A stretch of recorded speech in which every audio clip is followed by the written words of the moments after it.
Hey everyone, it's Philip with the Everyday Fighter podcast, and I wanted to welcome you to this episode with David Me.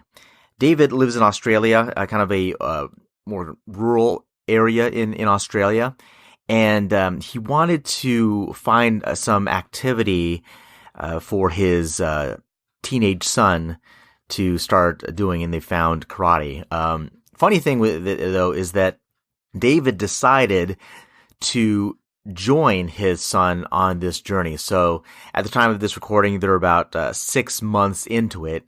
So we're going to get kind of his perspective on that whole process, what it was like for him and working with his son. And it's great. I really enjoyed this time with David. He's fairly soft-spoken, but a lot of wonderful insights in terms of his approach to parenting and, you know, his way of working through this new dynamic with his son. But before we get into the episode, I did want to put a spotlight on a cause that's pretty special to me. One thing about my spotlights here is that these are unsponsored.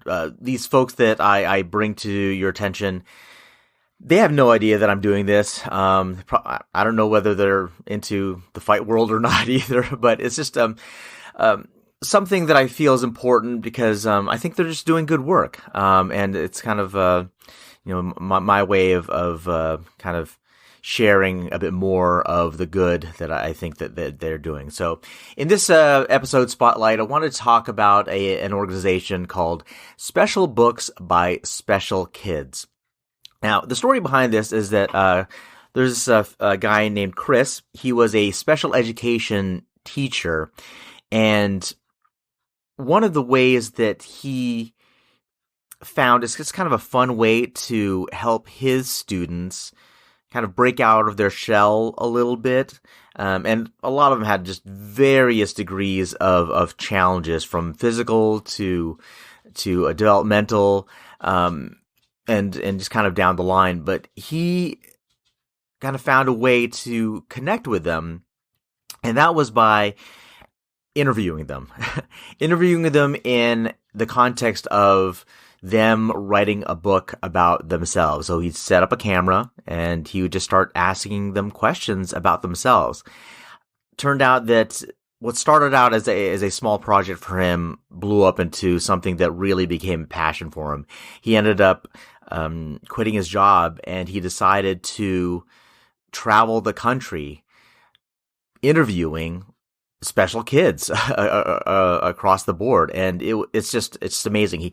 He puts these interviews on social media, onto YouTube, onto Facebook, and really just spends time and just his approach in getting these kids to open up and really having an interest and learning about them and sharing that with the world. Man, it's really inspiring to me. Every time I see one of his videos, I learn so much about myself, as well as, of course, the people he's talking to. But really, in terms of just, I get to question, man, how do I treat other people? How do I look at them?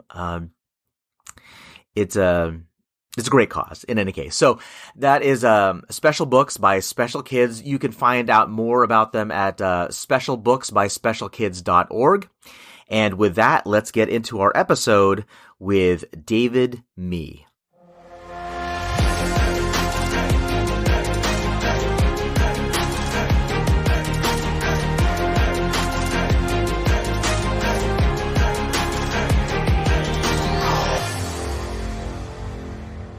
In a country town with not much going on, really. I was the youngest of four. Youngest of four. And so I pretty well, what's the word? I raised myself to some degree. My next oldest brother was 5 years older than me. So our friend circles didn't really mix. Anyway, spent a lot of time by myself, and there was nothing in the way of organised sports.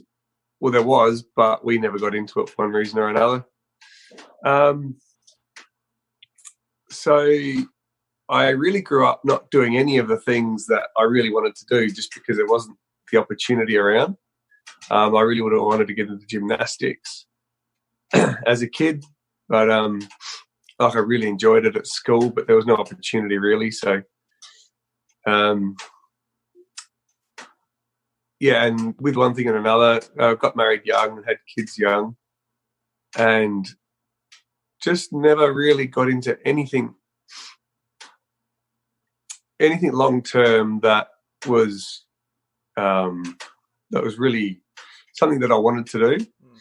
And so finally this year, like my oldest is 14, we really decided that we wanted to get, it all started because we wanted to get him into martial arts because we felt like he really needed something stable and committed and that would really give him a skill.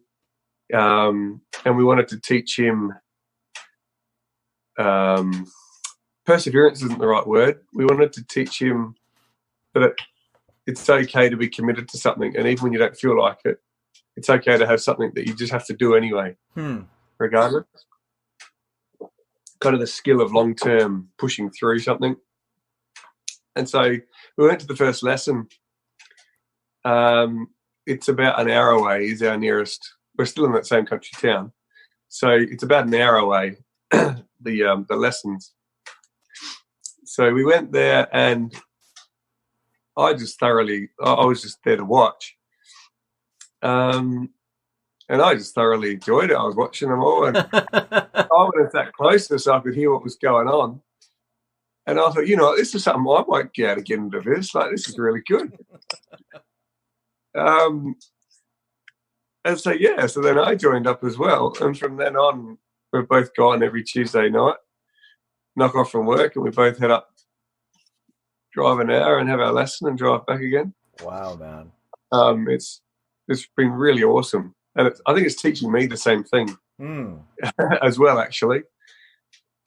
That there is, it's the thing I didn't get growing up. Like with organised sports, where they had to do training every week and every Saturday there was a game on. But my life was very haphazard. And I could definitely see that coming through in other areas of my life. I've really lacked that. I don't have a built-in skill to be able to just keep on plugging away at something regardless. So this has been really good, like even though, it's hard to go some Tuesday nights because there's this on and that on and there's family pressures and whatever, but no, we've said we'd go, and you don't really want to miss any more than one lesson because they do teach you new stuff every week. So, you don't want to get behind, and no, it's been really good. Wow. So a lot of places I want to go with what you just said, man. But let me start with here. As you talked about finding something for your son. Was there something going on in his life that he was lacking that bit, or you didn't think that he could get it in any other way?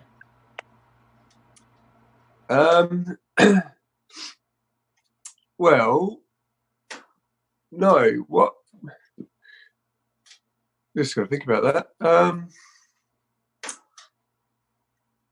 No, so Micah is like he's on the autism spectrum. He's not super high up, but he's far enough along the spectrum that he finds school like super difficult to cope with the social side of things.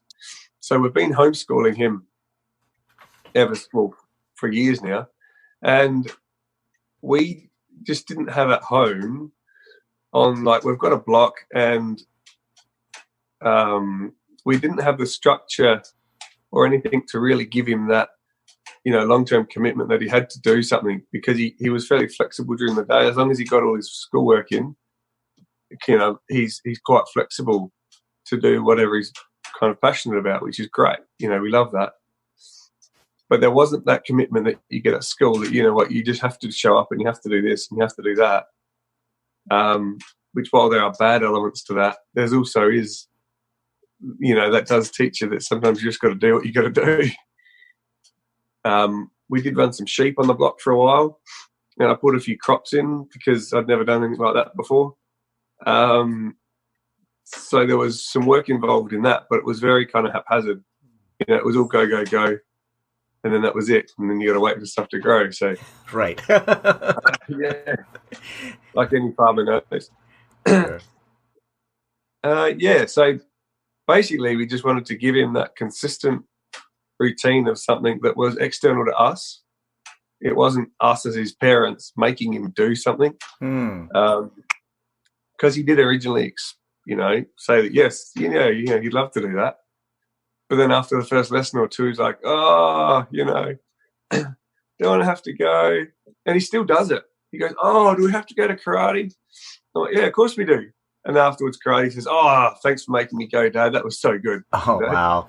He just loves it. Yeah. That's awesome, dude. and he's quite mature for his age. He says, I don't want to do it initially, but once I get into it, I really, really enjoy it. So I'm glad you make me do this. Wow. God, that's just that by itself, man. That's awesome. Yeah. I'm wondering why martial arts? I mean, you can get that kind of consistency in, say, playing football or other type of sports. Although most of the time those are just seasons. I understand that, but I've heard of other folks, even myself, being in team sports growing up, that can kind of get a bit of that feel as well. What drew you guys to martial arts?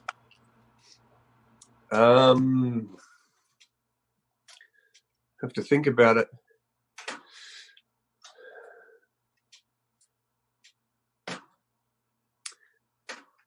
I think there was just a lack of anything else around, quite honestly, that filled all those boxes.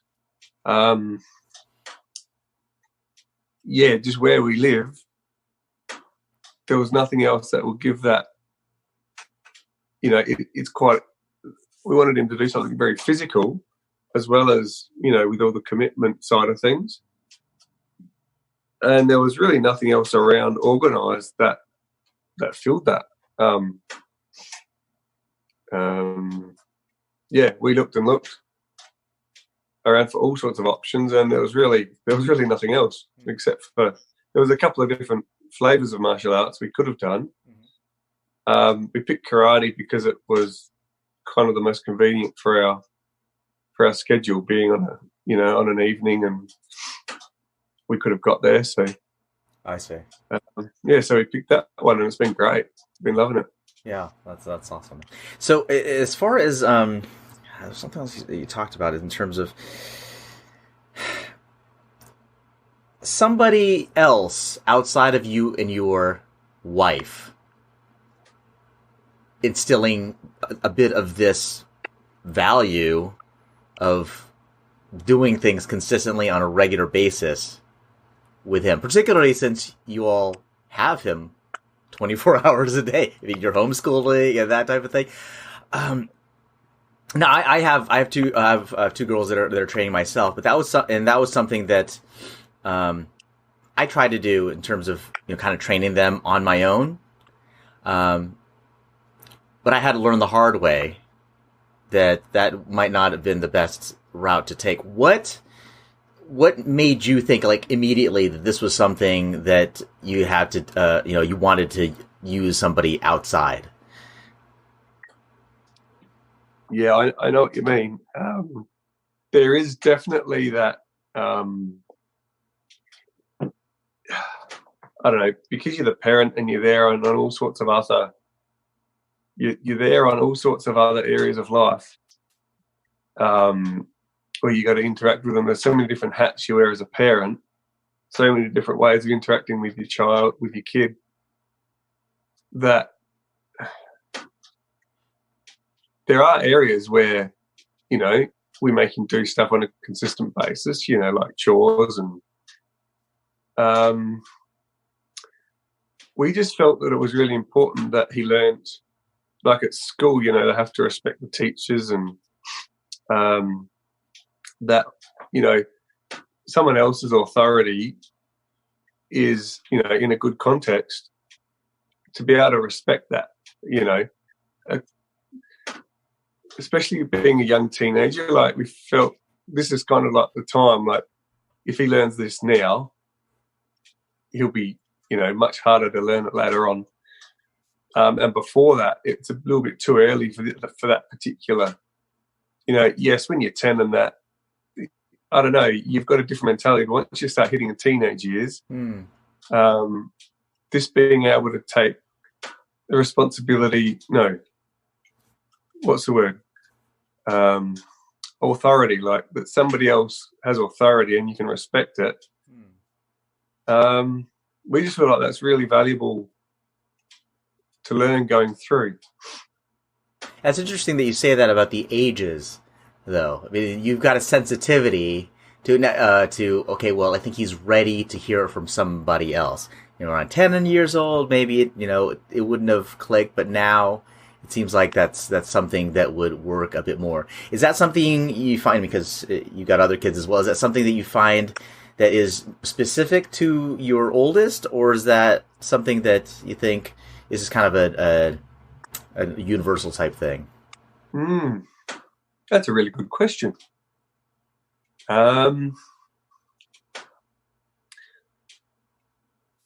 it's hard. I can't think of it in terms of other people's context, because, but just in our family, it's specific to Micah, because our daughter is 11, but she's completely different. I wouldn't need to necessarily teach her that the same way as I'm doing that. And then our next oldest is 5, so. 5-year-olds don't have any concept. Can't control them anyhow you try. Yeah. I would say, especially for boys, that's where the whole organised sports having teaches that, and the whole, you coach. If you've got a good coach and somebody that they respect outside of your family, I think it's just a fantastic thing. I'm just trying to think for girls.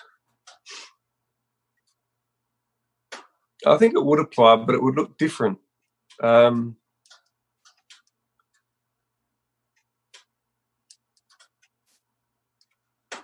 have to think about that one. Yeah. Now, your daughter, did she have any interest in pursuing this at all, particularly after you and your son started? Yes and no.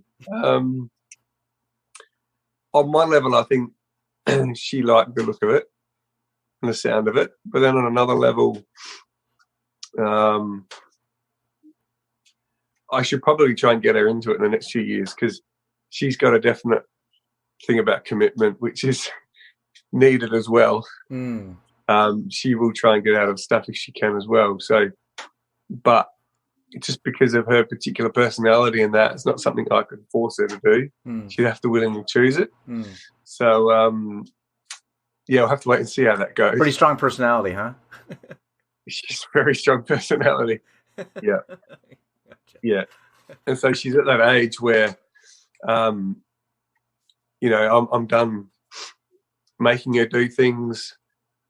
We still make her do her chores and that sort of thing. But as we want her to respond to, the relationship rather than, be the legalistic parent that makes her do certain things. So, it's a real balancing act at the moment. 11's quite a tricky age. Sure, yeah, a little bit. Yeah. I want to talk about when you brought your son for that first lesson. Was he excited about it at the time? Did you have to kind of bring him kicking and screaming? What was that experience like? He definitely was super nervous. He didn't know what to expect. And he's always nervous in social situations, especially if something he doesn't know. So he definitely would have bailed if he had the choice. It was just too far out of his comfort zone. And he didn't know how to drive either, right? So he couldn't. No, that's right. Couldn't go anywhere. It's an hour away from home. That's it. Yeah. So but once he got into it, I I think the first lesson was a bit nerve-wracking for him. Yeah, the whole experience, I think, was quite nerve-wracking. And so I kind of had to make him do the second lesson as well, which is the one I joined in. And I think me joining in was quite good for him as far as that goes, because even though we do our separate training and everything, we quite often spar up. And that's been awesome. That's just been fantastic. And so I think that was just enough, having me there doing it as well, you know, taking orders from the same guy.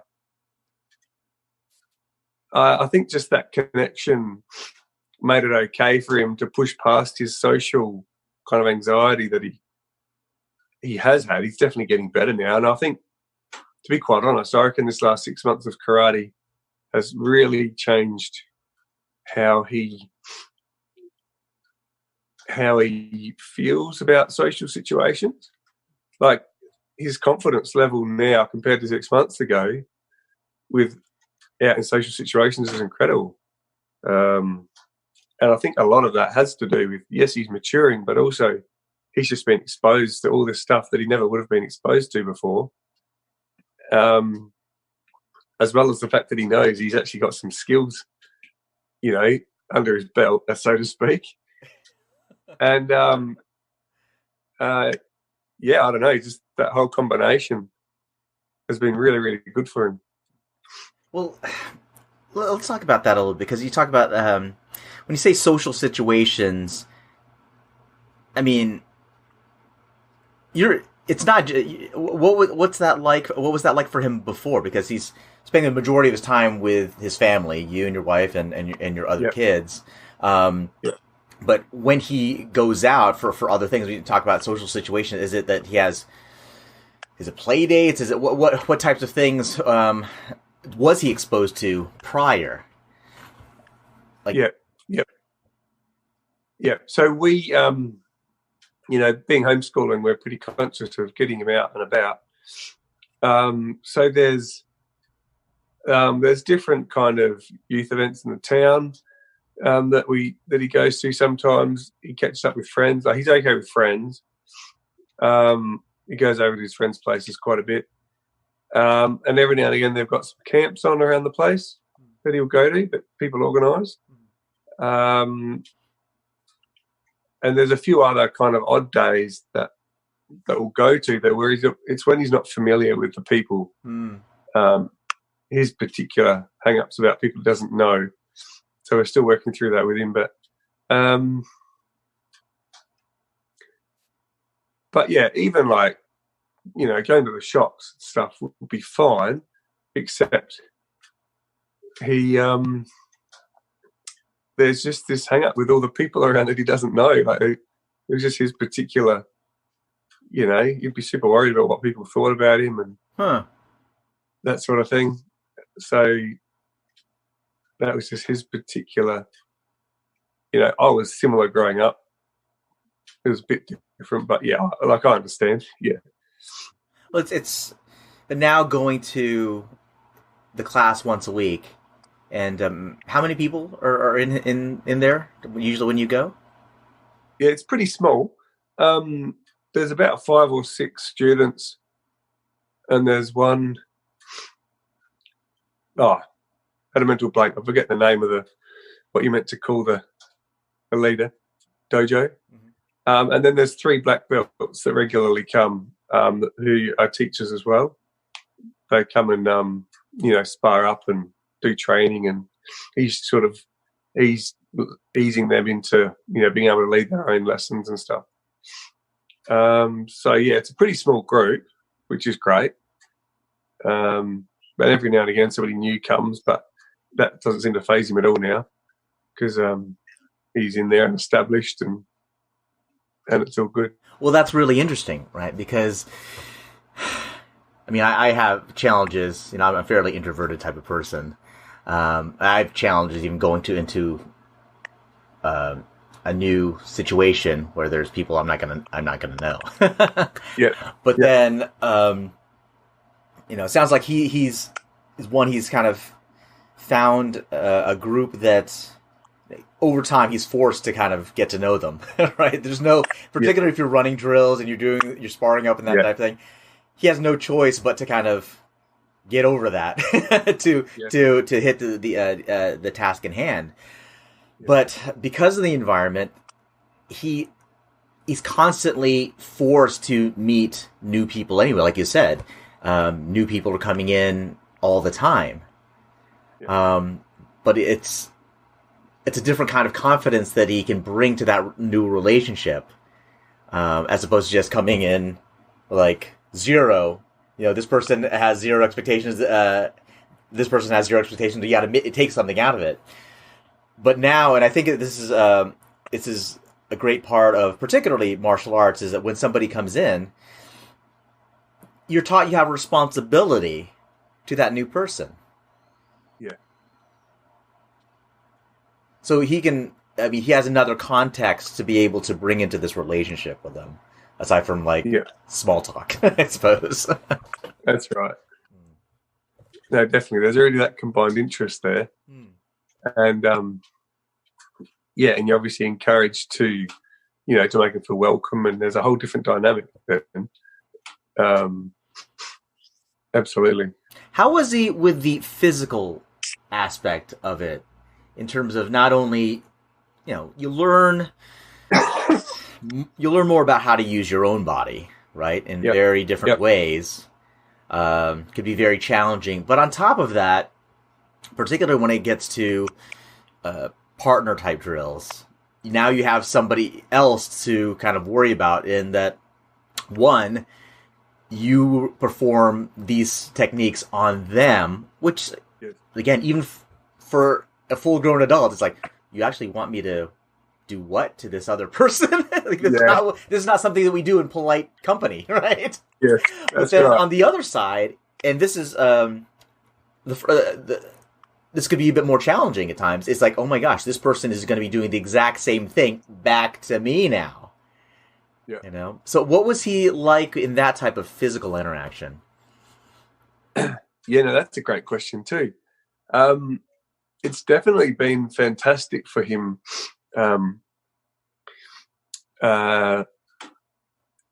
First off, just with his own body, like you said, he's always been a little bit unaware of where his hands and feet end, start and finish. So not really quite clumsy, but just enough to, cause accidents, or because he's just not quite aware of his body that much, especially because he was growing so much as well. I think it's been fantastic for him to learn to coordinate his whole body at once, because that's something he hasn't had to do. So to know where your feet are, where your hands are, your weight balance, all of that sort of thing. That's been really good for him to start to learn, because he's never been very much aware of his body and what his arms and legs are doing. Doing chores is a very different movement than having to do this type of thing, right? Yeah, that's right. Planting crops is very different from having to do this type of thing. Yeah, absolutely. No, it's just a whole different skill set that I think you can bring into your life, but you'd never learn it otherwise. And when it comes to other people, he was very much, to start with, was all about him, which is actually quite true. Like, everything was kind of all about him deep down. And so, for instance, like when we were sparring, he would be all about, like, I had always tried to do like wrestling or, physical stuff with him, because he loves it and it's really good for him. But he was just always so full on, and he would kind of overwhelm you. Just want to, he'd want to win, you see. So he'd just full on. That was just his thing. And to start with, he took that into sparring, and the instructor and the black belt was like, very quickly pulled him up and was like, "Whoa, slow down!" Like, and they had to explain to him the balance and the dance between the sparring partners, and that I think one of the best things he's learned is that it's not all about winning. Mm. Between you and your sparring partner, you're actually both, the idea is not that you're trying to win and beat them. The idea is that you are both helping each other grow and learn. So that was the biggest thing I think that's really been good for him, because now, like, you go in, punches and kicks, and then you back and let them have a turn and come in and have a go.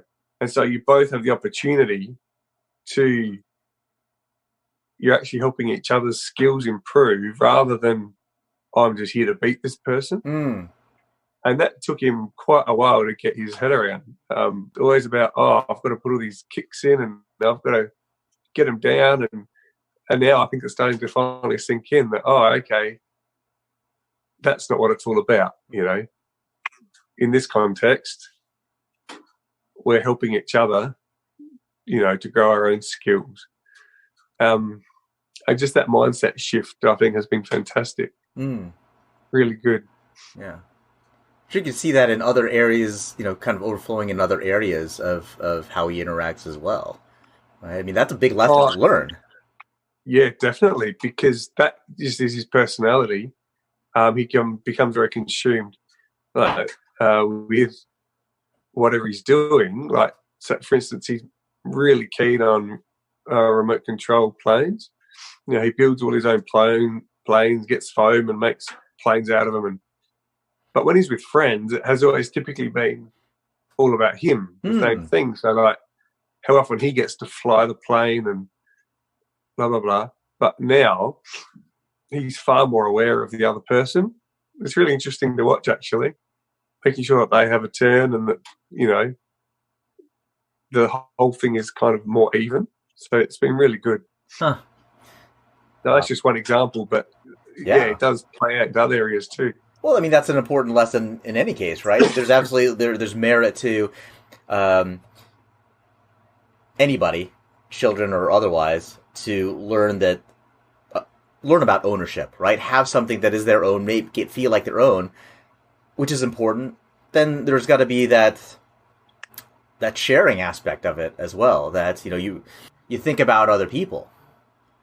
Okay, I mean, not to the point necessarily where you're kowtowing to whatever somebody else says. Obviously, there's balance there as well. Yep. But there's more than just what's going on in here, and in here in your body. It's like, okay, well, the other people that are part of this kind of it's a co-creative experience. Yeah. Oh, absolutely. I couldn't agree more. It's having another kind of sparring partner. There's so much more to be aware of than just what's going on for yourself. And so while, actually, I haven't tried to put this into words before.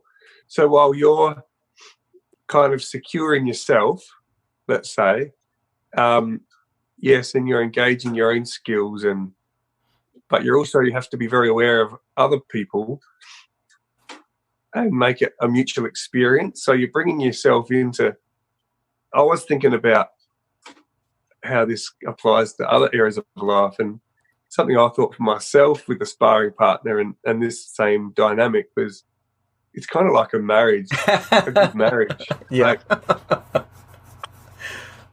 there's a lot of dynamics that don't work in a marriage.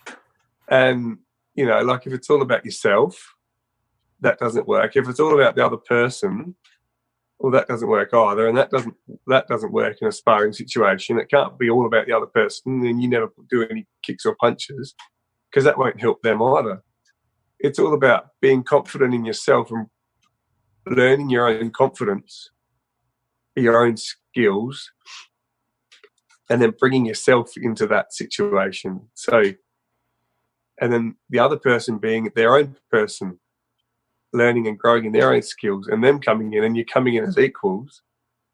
You're both bringing yourself into it.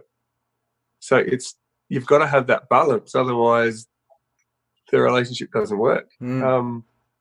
I don't know. I found that really, because that's actually something that we've been working through in our own marriage. That whole imbalance of like I was the typical Mr. Nice guy where I would just let everything, like whatever you want, whatever you're happy with, but then there were certain things that I'd really want to do, and I'd get resentful about it because there was the whole dynamic wasn't in balance.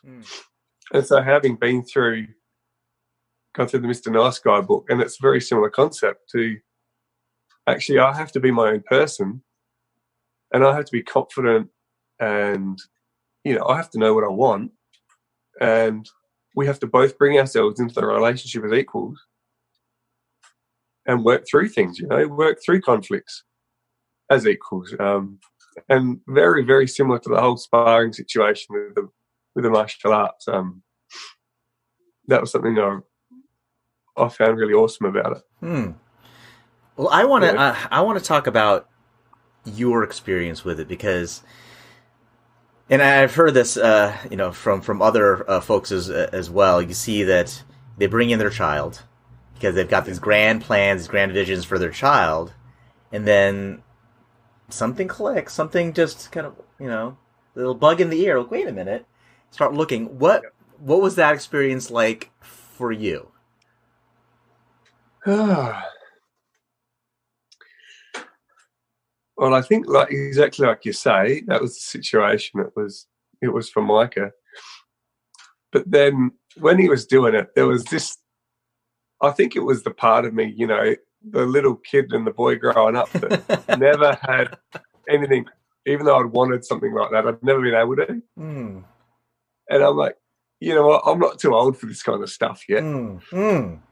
Despite how I feel.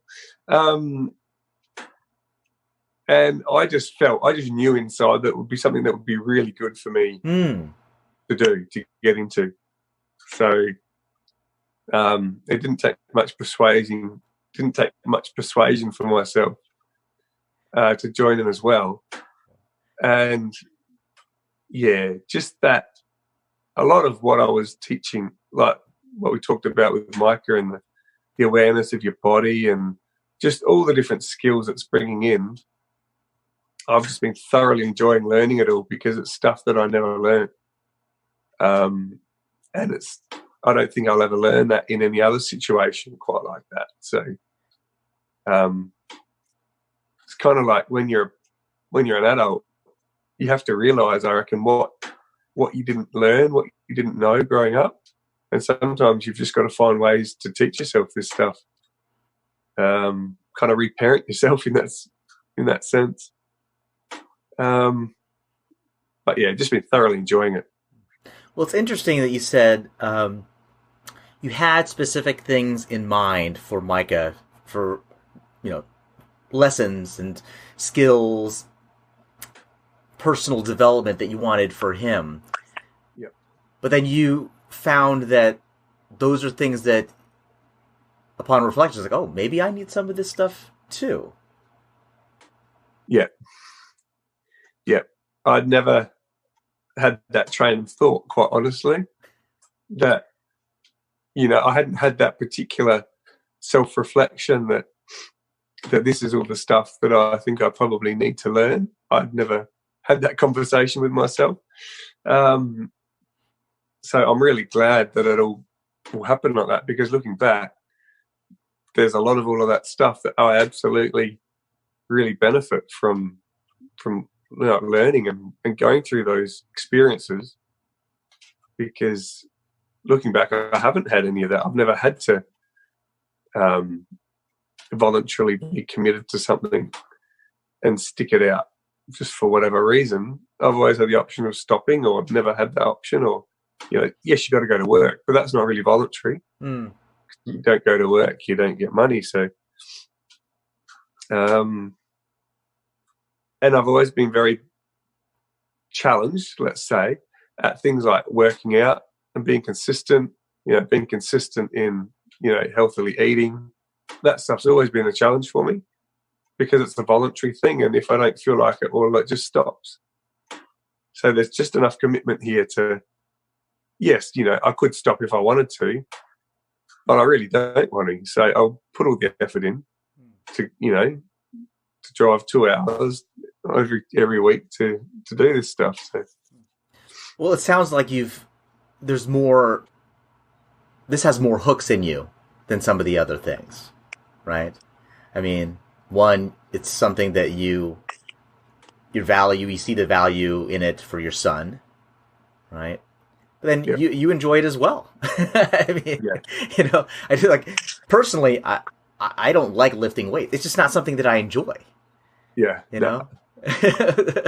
No. So it helps that you found a bit of this for you. And again, it's a huge bonus that you have it as something that your son, albeit before he gets to the class, maybe wasn't wanting to go, but at the end, thanking you for helping him stick with it. Yeah.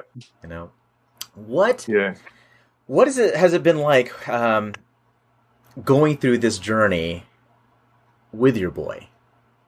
I mean, there's one thing. It's one thing to maybe as a parent, right, seeing from the outside. Wow, I can see these changes in him. I can see how, comparing, like you're saying, from one social situation completely outside of that environment to where he is in that environment, to even the changes from within the dojo to changes now outside in social circles.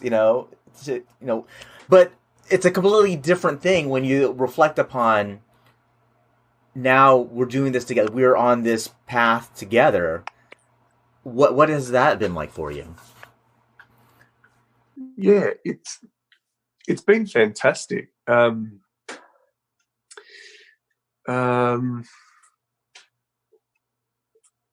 It's been really actually interesting, the byplay and the way it's gone. Like, he thoroughly enjoys it. He's always been someone who wants lots, like, quality time is his love language. So he's always wanted quality time. And because we've got 5 kids and business and a job and things have just always been busy, we've always just felt like we've not been giving him enough that he needs. Like, we give him a lot, but it never has quite felt like enough, one-on-one time. So there's that aspect of it, of just the quality time, like the 2 hours in the car, it's just gold, that's one of the good bits about it as well. But then the learning the same skills at the same time is like, it's the most bonding thing, because he'll be like picking me up on stuff and then I'll be picking him up on stuff, but it's far more equal. But the rest of our relationship, like, I'm the parent and, I've had more experience and more life lessons. And so there's just that, you're not equals, obviously.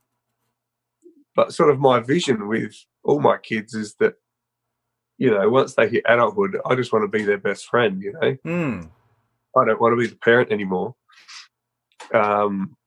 Somebody they can hang out with and enjoy company. And sure, they'll ideally, they'll respect me as the parent enough to want to ask questions and advice. But I just want to be like more of a friend, far more equal. And this feels like this is probably the only spot in our life where we feel far more equal, and just, I'm not any higher up than him because we're both learning the same skills. We're both pretty well at the same skill level. I would have thought, like, going into it, I think I had this unconscious expectation that I would pick up this stuff like really quick and that I'd be in front of him. I don't know why I thought that. And typically, but I've really struggled with some aspects of it and had to really work hard, at putting together all the different moves. And he says his struggle's the same. And so we've both been able to help each other there. And I don't think either of us have got this above the other person, when it comes to karate. We're both the same. And I don't know, it's a really awesome experience having a teenager. Well, that's interesting that you say that, because, I mean, particularly because that's all they know is you as the parent.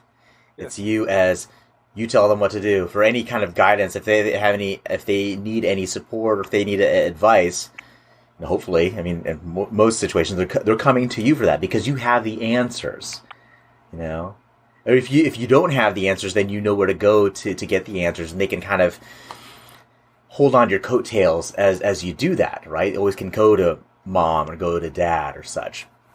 But in this case, they can't. They can't see you in that way.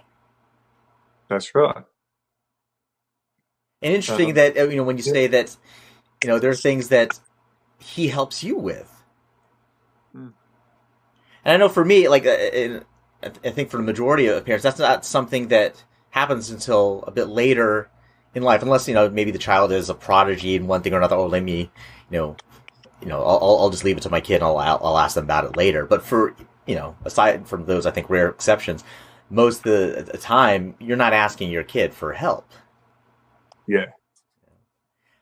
What has that been like for the both of you when you are in those type situations? Well, it's really good because it is something that I am aware of.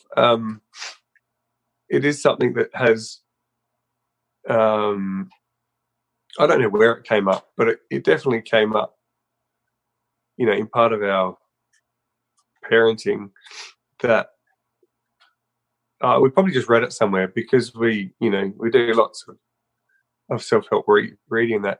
It came up somewhere anyway onto our radar that it's really important for a teenager that that they actually develop their own skills separate. The teenage boy especially is going to want to develop skills separate to his dad because he wants that. He wants his own. He wants to be his own person. And we have actually encouraged that. So, like, for instance, with his remote control planes, he's just a wizard at, all the stuff he does. I don't know, like with his servos and he binds this and he programs that and he tunes that and and he's super good at fixing things. And for quite a few years now, I realised that he had this knack for fixing stuff that I just didn't. Like, I'm pretty handy, but he'll just push through somewhere where I'll stop. He'll just push through and keep trying stuff until he fixes it. And so I've really encouraged that. So I've actually backed off learning, so to speak, how to fix this stuff and just go, oh, Micah, you're really good at this. Like, could you do that for me? Like, oh, that's something. Could you fix that? Because, like, you're really good at that sort of stuff. Just, I've been consciously bringing that dynamic in, trying to give him that thing that, he's actually got skills that I don't have. But this is different again because, we're both learning the same skills, but we've both got our different style and technique. Yeah, actually, I haven't got. This is a great conversation. So we've both got our different style and technique. We've both got our strengths and weaknesses we can already see. So we'll be able to pick up each other on areas where they're, maybe part of their technique's down or whatever. But that doesn't make either of us any better because we know that I'm actually not good at some other area that he's better at, like my flexibility is fairly shot, for instance, and I find the high kicks are just, mate. Anyway, so I'm trying to work on flexibility. I'm trying to do a roundhouse kick higher than my waist is like agony, and he's like super flexible at it. So he's just like easily, he's like, Dad, you're not kicking high enough. You've got to bring it right up here. And I'm like, I can't. But then on the other hand, he'll drop his hands or he'll have this or that, and I'll be able to pick him up on that. And so, but it's very even. Like, there's no higher than each other. It's just a really awesome dynamic, I find. It's got to be an interesting feeling as well, in that when he does give you that advice, right? Or when you even just ask him a direct question about how do we do this. Yep. It must be a very interesting feeling. I know you've been doing it for 6 months now, but I mean, like even to like the first time of like, I the parent actually have to ask my son for help. Yeah, yeah, yeah. It was interesting. There was definitely a few strange things went on in there. I don't remember it being too dramatic because I think I've had that mindset for a while now of asking him for help in different situations. Stuff that I know he's good at, to build him up on that. So I don't think it was that too bad. But yeah, there was definitely, like I said, I think I went in there with this expectation that I would be better than him at it. Yeah. For no reason, but then realizing that, this is actually going to be quite a struggle for me to challenge, rather, to get all this stuff down. That I didn't have any of those real skills that would help in martial arts. But I thought I would, because I've been able to do the gymnastic sort of stuff, and relatively fit. But when it comes to the whole aware of your body and where your hands and your feet are, and your mind wants your hands and feet to do this, but then your hands and feet don't do that, and and that, putting all that together, I've really had to work hard at, like from scratch, really. So realizing that I'm actually on the same level as him, yeah, it was a bit of an adjustment to start with. But I'm really glad about it, though, because it does bring this commonness. It does bring this, we're on the same level, and like we can be friends. And it doesn't take away in any way from any other part of our, father-son relationship, because it's its own little context. It doesn't, in no way does it, lower anything else in the rest of our life. It doesn't take away from anything. It just adds that whole togetherness. Yeah, it's really good. It's another dimension that's been added to your relationship. Yeah. And that's a great. I love that you said that. It's not taking away from anything else that you're doing outside of there, but it's enhancing in any case.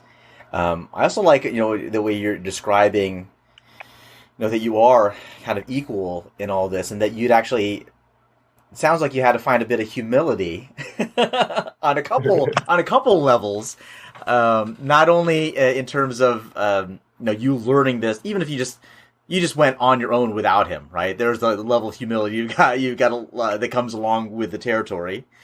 Yeah. But then also in terms of how, and I don't think it's necessarily a bad thing, because it's just kind of a natural thing. Well, we're teaching our kids, so I'm assuming I'm just going to be better at them at whatever it's going to be than they are. But had a little bit of an adjustment, as you called it, there as well. Yeah. And I think that's been really good for me.